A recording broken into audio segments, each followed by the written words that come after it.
Hey everyone, it's VM Campos, comic book fan. Welcome back to another episode of the weekly VM Campos Comic Book Club. This is the series where I answer the question, what am I reading this week? For the audio-only version of the podcast, head on over to your favorite podcasting apps, Pandora, Spotify, Google Play, iTunes, etc. Search VM Campos and subscribe to get the audio-only version. Perfect for on the go.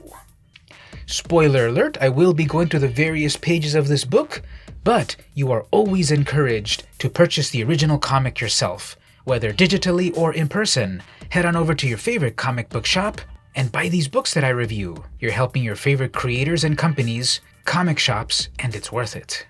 This is the podcast where I review a comic on the dimensions of cover art, interior art, plot, and enjoyability of the book on a scale of 1 to 5. Let's get started.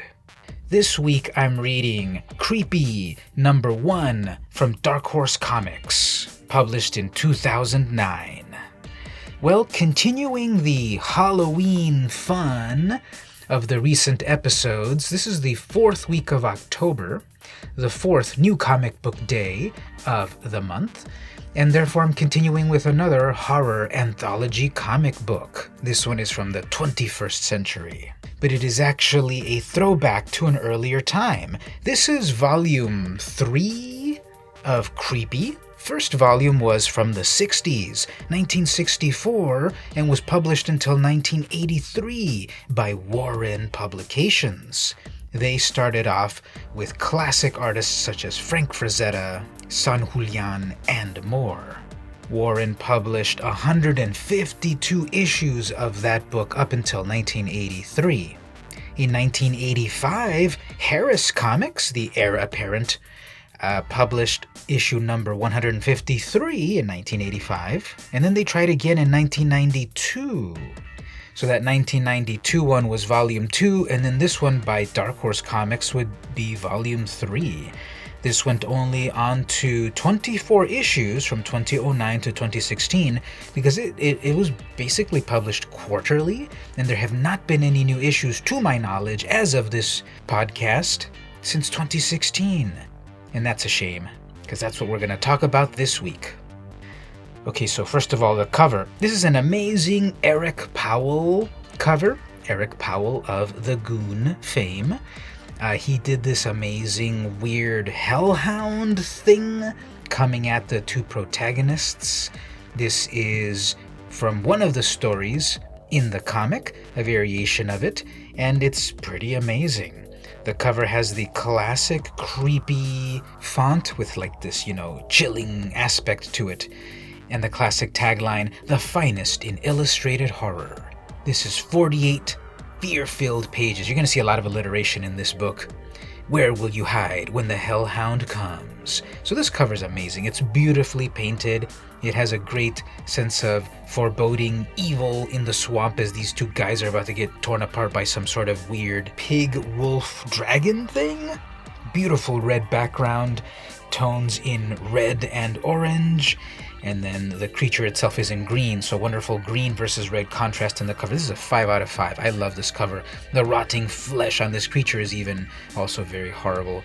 The two guys that are startled there, I think they should be a little bit more startled after seeing this hellhound, but you're so focused on the creature itself with its amazing,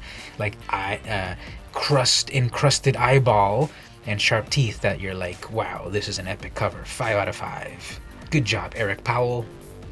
Interior art. There are actually a variety of stories in this comic with a variety of creative team. So we've even got a frontispiece by Bernie Wrightson, rest in peace, where we've got Uncle Creepy and Sister Creepy announcing the return of Creepy Comics. As for the various stories inside, we've got art by Jason Sean Alexander, Angelo Torres, Saskia Gutenkunst, Brian Churia, Hilary Barta, and Alex Toth. So there is a range of art styles, but it's all amazing, black and white, high contrast, many of them.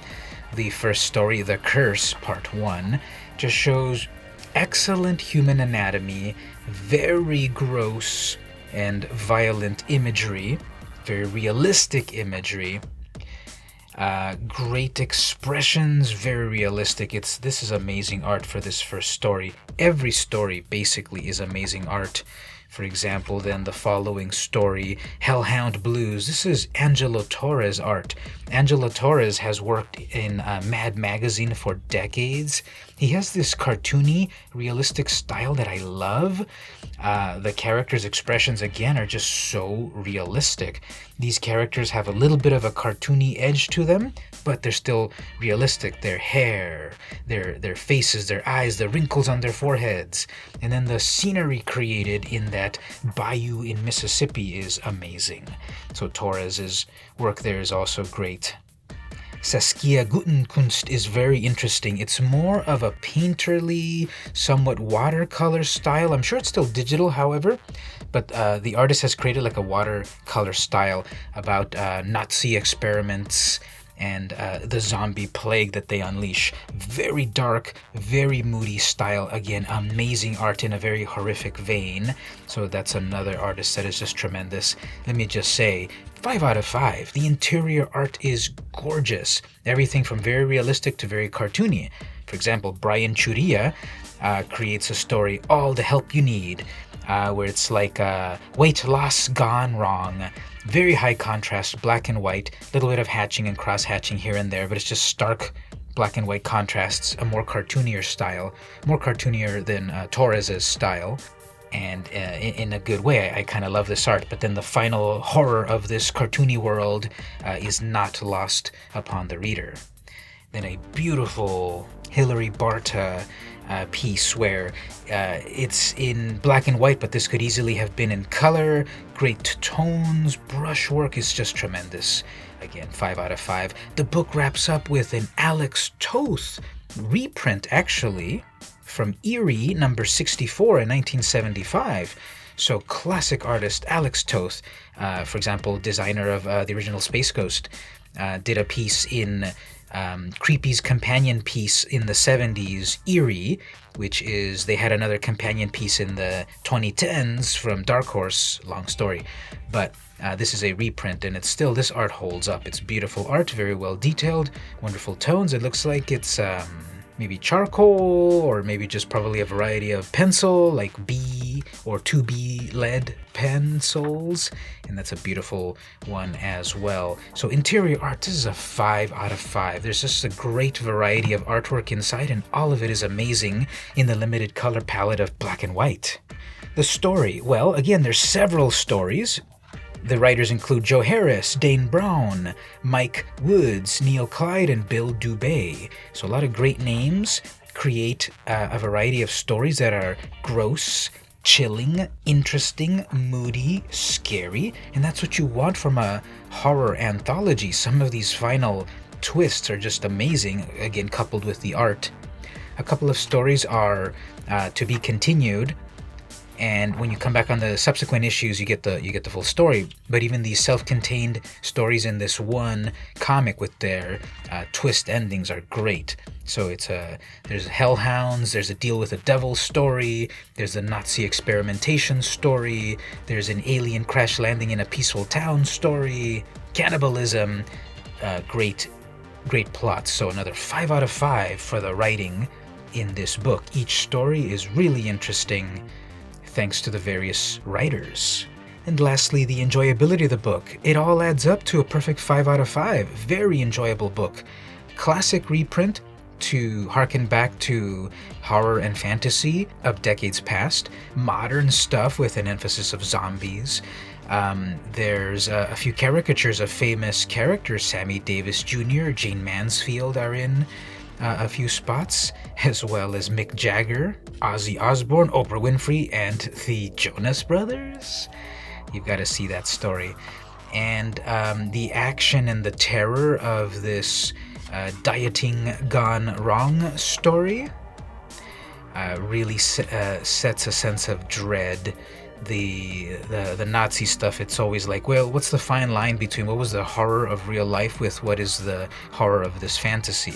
That's always hard to walk when you deal with real life horror, and I would prefer not to deal with real life horror in my fantasy. After all, it's fantasy, it's escapist.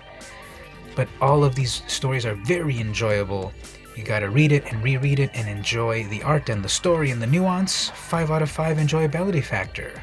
This is a wonderful horror anthology to read in the month of October.